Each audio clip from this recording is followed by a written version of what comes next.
Are you creating your estate plan and worried about your heirs receiving all of your assets at one time?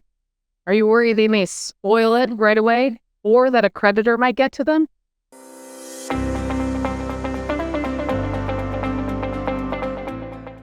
Well, did you know if you create a trust, you can extend the life of these assets for the entire lifetime of your beneficiary? This is what people mean when they talk about trust fund babies.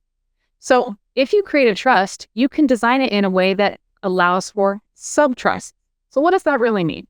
Well, it means that when you pass away, your trustee can keep your beneficiary's distribution in a subtrust, and they will distribute periodically according to the terms that you set out in your own trust.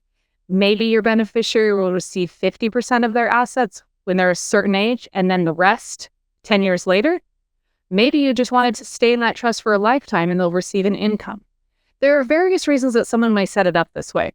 Sometimes they worry about kids not being old enough or mature enough to handle such an extreme amount of wealth at one point. Or maybe they're worried about a child having a really high liability job, such as a doctor or a lawyer, and preventing assets from coming right into the name of the beneficiary as soon as their parent or grandparent passes away. Now, there is more administration that comes with the use of a subtrust. Certainly that trustee, after you pass away, will be administering it for as long as your terms of the trust say it needs to be administered.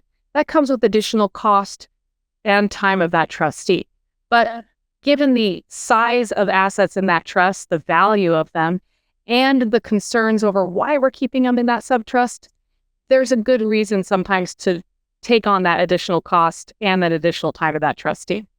You can also set it up so that if that subtrust ever reaches a certain value, a value that may make it uneconomical to carry on the administration of that trust, then your trustee would be allowed to terminate the subtrust and just distribute whatever assets are left to that beneficiary. There are different ways you can set up a distribution to your heirs after you pass away, from outright, right away, to held in a trust for a lifetime. But make the decision that makes sense for you and for your heirs.